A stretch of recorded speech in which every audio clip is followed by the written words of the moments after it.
Hey everyone, my name is Sarah Gray. My traditional name is Satyaya. I am a member of the Lummi Nation.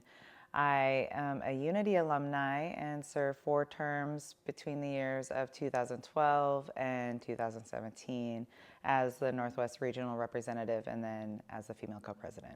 I'm here today to spread a message of hope. The holidays are coming up and it can be challenging for a number of reasons. I know it's usually a time of joy, but I know that's not always the case. So to come here and talk about some of my own experiences, really highlighting mental health and how I really balance those out through times like this when life is just lifing.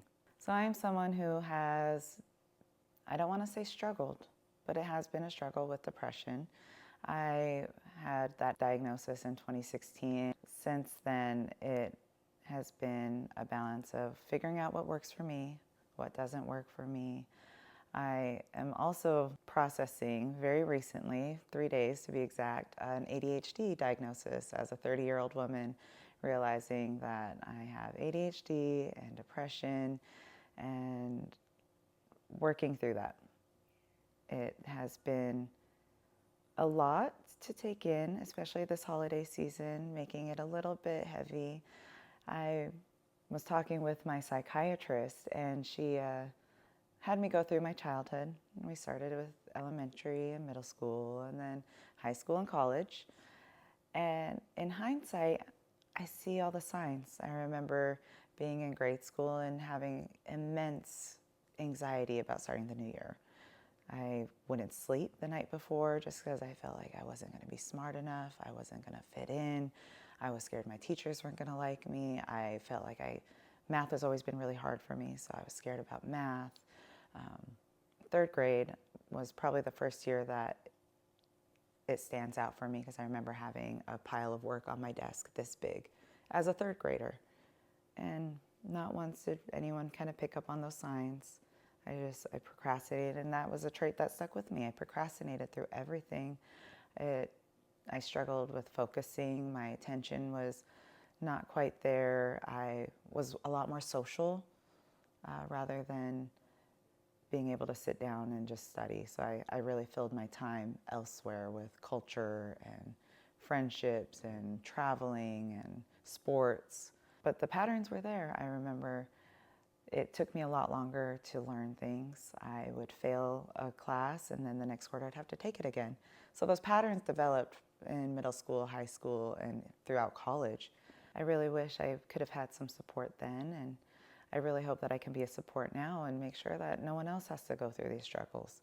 And if there's a way that I can help just one person, then I'm going to do my job, just knowing that support is there. Sometimes we are not seen. Sometimes we slip through the cracks, but seeking help is really a strength, and seeing some of our own patterns and recognizing some things that we may need help with is a huge, huge strength, and something I really encourage is that self-reflection and that self-awareness and knowing that there are resources out there. To take away from my journey and to reflect on it, I've really learned and accepted that healing is not linear. It's not something that happens overnight, and it's not even a finish line you're going to reach. It's something that we work towards every single day of our lives to be a better, happier, healthier self. I've been fortunate within my journey growing up in my traditional ways in my longhouse with my grandparents and my parents. Having a very strong cultural presence has been very grounding for me personally. And getting me to this point of where I'm at, it really set the foundation for those healing blocks that I needed to fill. Knowing that I've had traumas in my life, repressed memories that came back after 23 years, I'm just now starting to realize I am the way that I am because of these things. But it doesn't define me. It's really, you go 10 steps forward, 10 steps back. It's a spiral of healing that doesn't always feel good either. Having resources and support wherever that is really what gets you by. It's the finding what works for you. For me, it's having culture, it's having community, it's having language, it's therapy once a week, it's medication even for me. It's all of these things that I found out that works for me. And what works for me isn't going to necessarily work for the next person. And it's this game of getting to know yourself holistically, getting to know every part of who you are. And the only person that knows what you need at your core is you. And so finding what works for you is really going to help in that day-to-day, whether it's writing or reading or art, crafts, hobbies, whatever it is. It's making sure you prioritize yourself enough to fill your own cup.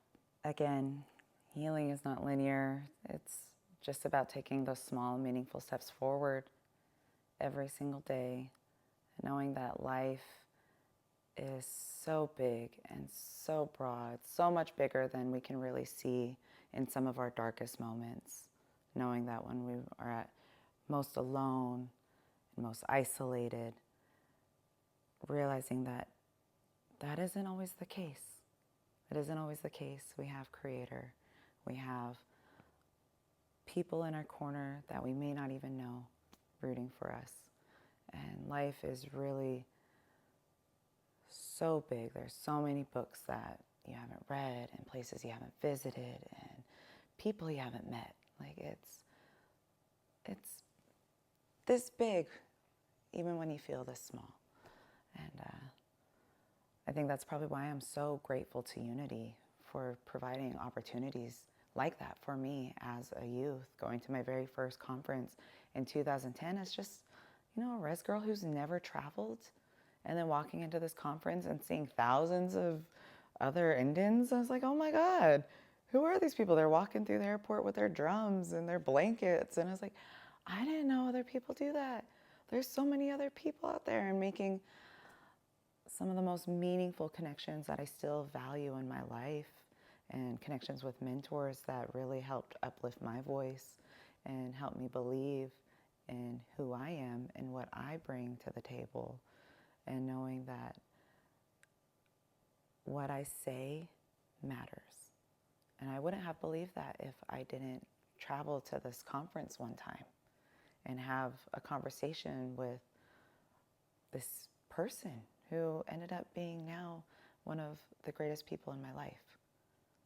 It really just takes a small moment like that for your life to change, and you don't know when it's going to come, and you don't know when it's going to happen.